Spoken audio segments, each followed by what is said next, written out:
Você já parou para pensar que as palavras que a gente usa todo dia podem ser, na verdade, um campo de batalha espiritual?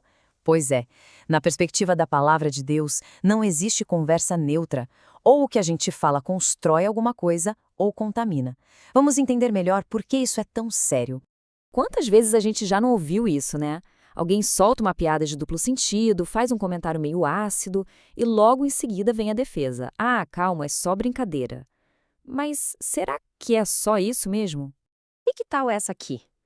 Ah, eu falo assim mesmo, sou uma pessoa autêntica e Deus conhece o meu coração. Essa é uma desculpa bem comum para uma linguagem mais pesada, né? Mas tanto essa justificativa quanto a da brincadeira acabam escondendo um problema espiritual que a Bíblia leva muito, muito a sério. E para a gente entender esse problema, a Bíblia nos dá um termo-chave, um nome para isso: asrologia. A ascrologia, essa é uma palavra grega que o apóstolo Paulo usou e ela define toda e qualquer comunicação que é vergonhosa, que rebaixa tanto quem fala quanto quem ouve. É como se fosse uma sujeira espiritual, sabe? Que vai contaminando o ambiente. E a base para isso está lá em Colossenses. A ordem é bem direta: abandonem as palavras torpes, ou seja, a astrologia. Percebe? Não é um conselho, é um mandamento mesmo, para uma mudança radical na nossa comunicação. Só que tem um detalhe: a escrologia raramente aparece assim, de cara limpa. Ela é esperta, ela usa disfarces para se infiltrar nas nossas conversas. Vamos dar uma olhada e desmascarar alguns deles agora. O disfarce mais comum de todos, sem dúvida, é o humor. Sabe? Aquelas piadas de duplo sentido, comentários maliciosos sobre o corpo de outra pessoa, ou até aquelas brincadeiras que no fundo são agressões disfarçadas. O riso vira a desculpa, mas a consequência é a contaminação da mente de quem ouve.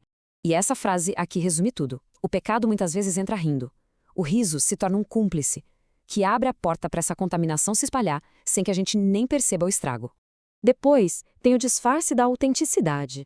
Aquela ideia de que falar palavrão ou ser meio grosseiro é um sinal de ser de verdade, de ser gente como a gente. Só que na perspectiva bíblica, isso só mostra que a nossa natureza antiga, o nosso egoísmo, ainda está no controle do nosso vocabulário. E o que dizer da espiritualidade? Pois é, até a linguagem espiritual pode ser contaminada. Um sarcasmo disfarçado de discernimento espiritual, uma crítica cheia de ironia a outros cristãos, ou a famosa verdade que é dita sem amor nenhum, só com o objetivo de ferir. A verdade sem amor também é uma forma de contaminação. E olha, precisamos ter cuidado com a nostalgia pecaminosa. Sabe quando alguém conta histórias de um passado de imoralidade com um certo orgulho, quase como se fosse uma grande aventura? Isso é um sinal perigoso de que o coração, na verdade, ainda não se arrependeu de verdade daquilo. E por último, o disfarce da privacidade. Aquela famosa ideia do o que acontece no grupo de WhatsApp fica no grupo de WhatsApp. Acontece que, para o cristão, não existe um espaço privado longe de Deus. Nós estamos sempre na presença dele, e isso inclui as nossas conversas online.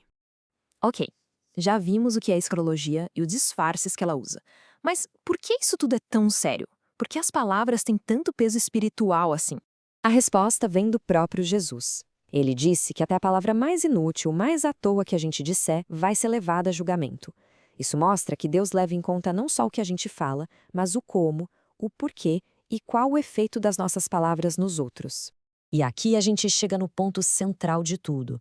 As nossas palavras não são só um espelho do que tem dentro da gente. Com o tempo, elas nos moldam. O que falamos hoje está definindo a pessoa que seremos amanhã. Certo, o problema é sério. Mas qual é a solução? A boa notícia é que a Bíblia não só aponta o erro, ela também nos mostra o caminho certo. Vamos descobrir qual é essa alternativa. Esse slide aqui mostra o contraste de uma forma muito clara. De um lado, a gente tem a fala que contamina, que envergonha, que destrói. E do outro, a linguagem da graça, que edifica, que transmite o favor de Deus e que revela um coração que foi transformado. A diferença é gigantesca. Então, como é que a gente pode cultivar essa linguagem na prática? Lá em Efésios 4, o texto nos dá 3 filtros bem práticos para a gente usar no dia a dia. Primeiro, o que eu vou falar vai construir algo bom? Segundo, é realmente necessário falar isso e falar agora? E terceiro, as minhas palavras vão ser um canal da graça de Deus para quem está me ouvindo? E agora, o nosso ponto final.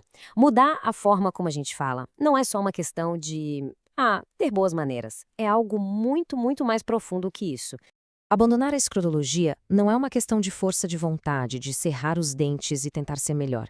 É o resultado natural de um coração que está cheio do Espírito Santo. Porque quando o coração transborda de Cristo, a boca simplesmente perde o gosto pelo que é sujo. E essa é a grande virada de chave. Deixar para trás a fala torpe é reconhecer que Cristo é o Senhor de cada área da nossa vida, até das conversas mais banais do dia a dia. Uma linguagem santa não nasce do medo de errar, mas do amor por Deus. E para terminar, fica uma pergunta para a gente refletir. Todos os dias, com cada palavra que sai da nossa boca, nós estamos construindo alguma coisa. A questão é, o que as suas palavras estão construindo? Um monumento ao seu próprio ego? Ou um espaço de graça para a glória de Deus?